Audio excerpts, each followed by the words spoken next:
बंदी छोड़ सतगुरु रामपाल जी परमेश्वर जी की जय हो। सत्साई भाई और बहनों, कल 12 अगस्त 2025 को मुझ पवन दास की हिसार कोर्ट में तारीख थी। जो मुकदमा सतलोक आश्रम मैनेजमेंट हरियाणा वालों ने ज़बरदस्ती सतगुरु रामपाल जी परमेश्वर जी को मुझ पवन दास के खिलाफ़ उल्टा सीधा भड़का कर और मेरे ऊपर जो मुकदमा उन्होंने लगवाया हुआ था, उसकी कल मेरी तारीख थी 12 अगस्त को। तो दास जयपुर से अपनी तारीख पर गया हुआ था। साथ में एक दो भगत भाई थे जो हमेशा ही दास के साथ में जाया करते हैं। जयपुर से मनोज भगत जी थे और महुआ से मुकेश भगत जी थे। तो रात को हम जयपुर से निकले, सुबह हम टाइम पर वहाँ पहुँच गए। कोर्ट में जाने से पहले जेल पड़ती है जहाँ पे परमपिता परमेश्वर जी बैठे हुए हैं। हमने वहाँ गुरुदेव भगवान को दंडवत प्रणाम किया। उसके बाद हम कोर्ट में चले गए।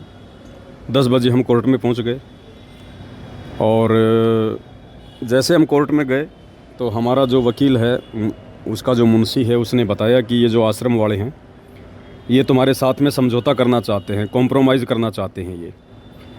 तो दास ने उसको मना कर दिया कि भाई मैं कॉम्प्रोमाइज़ नहीं करूँगा, मैं अपनी जगह सही हूँ।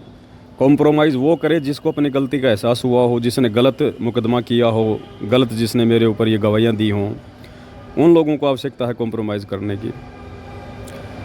और कॉम्प्रोमाइज़ भी अगर होना है तो मेरे ऊपर सतगुरु रामपाल जी ने मुकदमा किया है, तो भाई सतगुरु रामपाल जी से मेरी मुलाकात हो तब जाके कोई बात बने।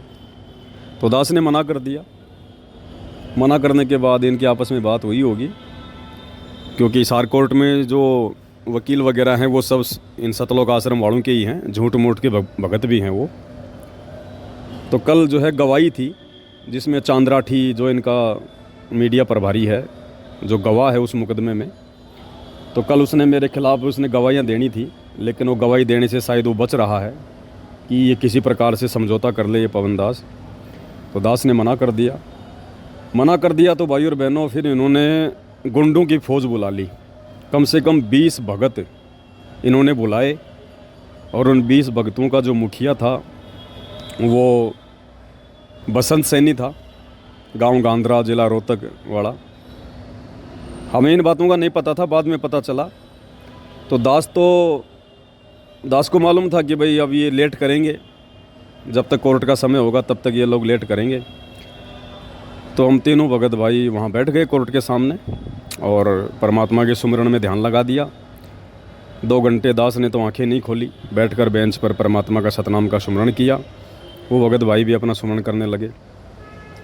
दास सुमिरन कर रहा था तो लगभग 2 घंटे बाद में दास के सामने आकर किसी ने आवाज़ लगाई कि भाई पवन दास। तो दास ने धीरे से आंखें खोली तो सामने जो है पुलिस वाले खड़े हुए थे। मैंने उनसे सत्साहिब किया, राम राम करी। उन्होंने कहा भाई आपके ख़िलाफ़ शिकायत है। मैंने कहा जी किस चीज़ की शिकायत है? बोला कि बहादुरगढ़ से मैं आया हूँ, बहादुरगढ़ पुलिस स्टेशन से, और आपने जो परशुराम जी के ख़िलाफ़ जो कुछ कहे थे, जो शब्द वगैरह, परशुराम की जयंती पर आपने कोई वीडियो बनाया था, उसके ख़िलाफ़ हमारे पास में शिकायत थी। हम जयपुर भी जाके आए थे, लेकिन जयपुर आप हमें मिल नहीं पाए। 2 दिन हम वहाँ घूमते रहे और अब आपने बहादुरगढ़ कोर्ट में चलना है, वहाँ थाने में चलना आपने। तो मैंने कहा जी चलो कोई दिक्कत नहीं है। मैंने कहा हम ना कोई डकैत हैं ना कोई लुटेरे हैं, कोई दिक्कत नहीं है, आप चलिएगा। और मैंने जो भी कहा मेरे होशो हवास में कहा। तो उन्होंने बताया कि चांद्राठी ने आपके खिलाफ़ मुकदमा करवाया हुआ है ये, और उन्होंने कहा कि हमारी धार्मिक भावनाओं को इसने भड़काया है परशुराम जी के खिलाफ़ बोल के। तो मैंने कहा जी ये चांद्राठी तो जाट समाज से है और परशुराम जी तो ब्राह्मण समाज के देवता हैं, फिर इनकी भावनाएं कैसे भड़क गई? बोला ये हमें नहीं पता। तो मैंने कहा साहब अभी तो मेरी तारीख है, अभी यहाँ मेरी तारीख तो पूरी होने दो, अन्यथा फिर मेरी ये लोग अब्सेंट लगवा देंगे, मेरे खिलाफ़ फिर वारंट निकलवाएंगे। तो उन्होंने कहा ठीक है भाई। और तकरीबन 12 बजे, मतलब 12 बज गए थे, 12 बजे बाद में कोर्ट का लंच हो गया था।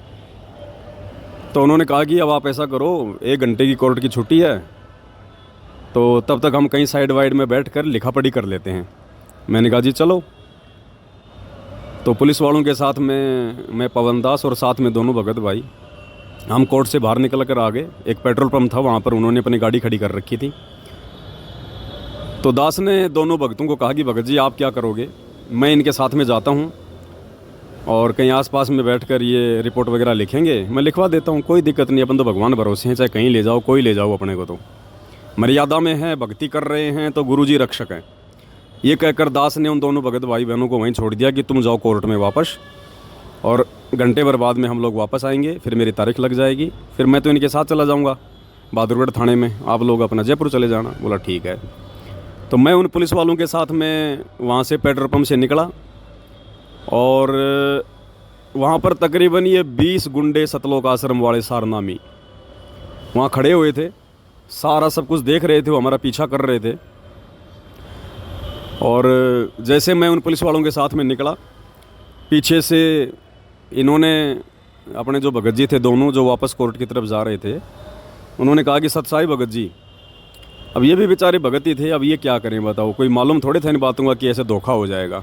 इन्होंने भी किया भाई सतसाहिब करते ही उन्होंने इन दोनों को मारना पीटना शुरू कर दिया पेट्रोल पंप पर बुरी तरह से। 8-10 लोग तो मुकेश भगत जी के लग गए, 8-10 लोग मनोज भगत जी के लग गए। रोड पर इनको आड़ा पटक लिया और इनको लात घूंसों से, जूतों से इनको वहाँ मारने लगे बुरी तरह से। बाद में लोगों ने बताया वहाँ चोट के निशान भी हैं इनके पूरे। और फिर बाद में वहाँ पर थोड़ा भीड़ इकट्ठा हुई, तो लोगों ने कहा भाई क्यों मार रहे हो, क्यों पीट रहे हो तुम इनको। तो इन लोगों ने क्या किया था भाई और बहनों, साथ में एक लड़की लेके आए थे। ये वो लड़की कह रही थी कि ये जो है ना, ये मेरे को छेड़ते हैं और काफ़ी समय से मेरे को छेड़ रहे हैं ये दोनों। तो बाकी देखने वाले लोगों ने कहा कि ये भाई देखने में तो ऐसे नहीं लगते बेचारे कि ये तुम्हें छेड़ते होंगे, लेकिन वो तो वो किराए की लड़की पकड़ के लाए थे, या पता नहीं हमारी कोई गुरु बहन होगी जो इन आश्रमों से जुड़ी है। बोला ये मुझे छेड़ते हैं दोनों।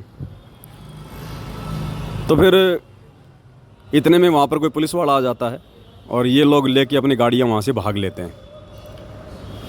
फिर मुकेश भगत जी ने मुझे फ़ोन किया कि भगत जी ऐसे ऐसे हमारे साथ में मारपिटाई हो गई है। मैंने उस पुलिस वाले को कहा कि भाई देखो, ऐसे हम जिनको छोड़ के आए थे वहाँ पेट्रोल पंप पर, उनके साथ मारपिटाई हो गई है। तो वापस आया वो पुलिस वाला मुझे लेके, बोला लिखा पढ़ी बाद में करेंगे।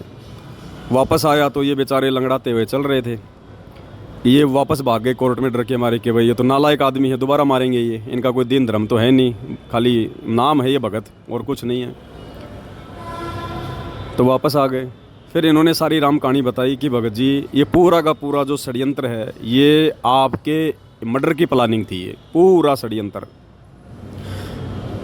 क्योंकि आपने सुबह इन लोगों से कॉम्प्रोमाइज़ करने के लिए मना कर दिया था। मना करने के बाद में फिर इन्होंने पूरी ये प्लानिंग रची कि कैसे इसको और जो है इसको फंसाया जाए ताकि ये कोर्ट में ना आए। कोर्ट में नहीं आएगा तो फिर ये जो है गवाहियाँ नहीं होंगी, क्योंकि गवाहियों में फिर गुरुजी को भी आना पड़ेगा। गुरुजी आएंगे तो फिर आमना सामना होगा, फिर कोर्ट में सारे खुलासे होंगे, इनकी पोल पट्टी सामने आएगी। तो ये लोग चाहते हैं कि पवन दास कोर्ट में ना आए। तो फिर इन्होंने वो लड़की लेके आई थी ये, और 20-25 लोग ये आए थे कि लोग अगर पूछेंगे तो कह देंगे साहब ये लड़की छेड़ रहा था, और ये लड़की छेड़ने का मुकदमा इस पवन दास के ऊपर और लगवा देंगे, 4-5 साल के लिए जेल में और चला जाएगा। तो उन्होंने बताया भगत जी पूरा जो षड्यंत्र था ये आपके लिए था ये। तो दास ने कहा कि कोई बात नहीं भाई, राम रखवाड़ा है, जो परमात्मा करेगा सो होगा। अब ना तो भगवान छूट सकता, ना भक्ति छूट सकती, ज्ञान भगवान ने ऐसा दे दिया। और वे मरना जीना भगवान के हाथ में है, अपने गुरुजी के हाथ में है भाई जीना मरना। वो चाहेंगे तो मारेंगे, चाहेंगे तो जिएंगे। आज से पहले भी तो लाखों बार करोड़ों बार जन्म ले चुके हैं, मर चुके हैं, और मर लेंगे एक जन्म में, क्या दिक्कत होगी। लेकिन अब सच्चाई का रास्ता नहीं छोड़ेंगे भाई। उसके बाद वो पुलिस वाला आया तो मुकेश भगत जी ने बताया कि भगत जी वो मेरा मोबाइल भी छीन कर ले गए, और साथ में मेरे जो रेलवे के जो ID कार्ड वगैरह थे वो भी ले गए छीन के। तो मैंने उनसे कहा पुलिस वालों से कि भाई साहब ये मतलब सरकारी आदमी है, अब बेचारे का मोबाइल भी ले गए, इसके वो कागज़ भी ले गए। तो उस पुलिस वाले ने फ़ोन किया, फ़ोन करके कहा कि भाई इनका ID कार्ड वगैरह लेके आ जाओ, वरना ये लोग 112 पे ये कॉल करेंगे, तुम्हारे ऊपर मुकदमा होगा। तो हमने कहा साहब मुकदमा तो हम नहीं करेंगे, अगर मुकदमे करने होते तो हम बहुत पहले कर देते इनके ऊपर। इनकी बुद्धि भ्रष्ट है, ये हमारे गुरु भाई हैं लेकिन इनकी बुद्धि भ्रष्ट है, इनकी बुद्धि पे काल बैठा हुआ है। हम मुकदमा नहीं करेंगे, हम तो अपने गुरुजी के वचन पे चलेंगे। आगे आने वाले समय में इनके कर्म इनको देख लेंगे अपने आप। ये खुद ही अपने ऊपर मुकदमे लगा रहे हैं। हम क्या मुकदमे करेंगे इन पे? हम तो हमारे गुरुजी के वचन पे चलेंगे, हम किसी पे मुकदमा नहीं करेंगे। जो तो को काटा बोवे ताको बो तू फूल। उन्होंने कहा भाई चलो कोई बात नहीं। फिर उसने फ़ोन किया उसको चांदराठी को कि भाई तुम्हारे भगत इनका मोबाइल भी छीन ले गए, इनके साथ मारपिटाई भी हुई है, तुम्हारे भक्तों के लक्षण है क्या ये? तो फिर चांदराठी ने उन लोगों को फ़ोन किया होगा। फिर थोड़ी देर बाद में वो बसंत सैनी जो है भगत जी का मोबाइल, वो पर्स वगैरह लेके आया। फिर वो दे के गया। मैंने तो भी अपना तो स्वभाव है, जैसे वो बसंत सैनी आया, क्योंकि जयपुर में वही आया था मुझे मारने के लिए पूरी टीम लेके। तो मैंने कहा साहब ये वही आदमी है जो जयपुर में आया था मुझे मारने के लिए। मैंने तो भाई झुक के उसको हाथ जोड़ के मतलब उसको अपना सत साहब कहा, मालिक का जो विधान है पूरा, अपने लिए तो कोई दुश्मन नहीं, कोई मित्र नहीं है। अब भाई और बहनों, उस बसंत सैनी का, सारनामी का वो रौद्र रूप देखने को मिला हमारे को वहाँ पर, जिनको दुनिया कहती है भगत हैं, जो इन आश्रमों में पाठ प्रकाश करता है, पाठ प्रकाश पे बैठता है। उस पुलिस वाले के सामने कहा कि इसने तो जान से ख़त्म कराएंगे, इसने हमारा बहुत कुछ बिगाड़ दिया, इसने हमारा जीना आराम कर दिया, इस पवनदास ने, इसने सब कुछ बिगाड़ दिया हमारा खेल सारा। इतना रौद्र रूप धारण कर रखा। पुलिस वाले ने कहा कि तेरे थप्पड़ लागेंगे ज़्यादा, तू आंडी पाक रहे आगे, बुलाऊँ अभी मैं पुलिस? इतना कहते वो ठंडा हो गया, बोला जी देख लो जी ये तो आपकी मर्जी है। तो मैंने कहा कि भगत जी हम भी भगत ही होंगे छोटे मोटे, ऐसा कोई मारना थोड़ी है कोई भक्तों को। तो बसंत सैनी बोला कि गुरुजी के आदेश है तेरे को मारने के, गुरुजी के आदेश हो रहे हैं कि मार दे उसने। तो पुलिस वाले ने कहा कि ये तो भाई नकली गुरु भी नहीं करवाते ये काम तो, और तुम जो है बाबा रामपाल का नाम लेके कह रहे हो, तो बताओ फिर दुनिया कैसे जुड़ेगी उनसे, कैसे नाम लेगी उनका? मैंने कहा जी इसकी बुद्धि भ्रष्ट है, इसकी समझ में नहीं आएंगी ये बातें। फिर वो चला गया वहाँ से दे दा के मोबाइल वगैरह। फिर बाद में कोर्ट में दास की उस पुलिस वाले ने तारीख करवाई, तारीख करवा के और फिर हम कोर्ट से बाहर निकले। और फिर ये मुकेश भगत जी, मनोज भगत जी थे, इन्होंने कहा कि भगत जी हम भी आपके साथ ही चलेंगे, हम लोग उधर से निकल लेंगे, यहाँ इनका भरोसा नहीं है, ये हमारे को फिर मार पिटाई करेंगे हमारे साथ में। तो मैंने कहा उनसे, पुलिस वालों से कि भाई आप इनको भी साथ ले चलो। तो कहा ठीक है मैं इनको वहाँ छोड़ दूँगा रोहतक में, रोहतक से निकल लेंगे। तो मुकेश भगत जी को, मनोज भगत जी को उन्होंने रोहतक छोड़ दिया और दास को जो है यहाँ पे बहादुरगढ़ की पुलिस थाने में लेके आ गए।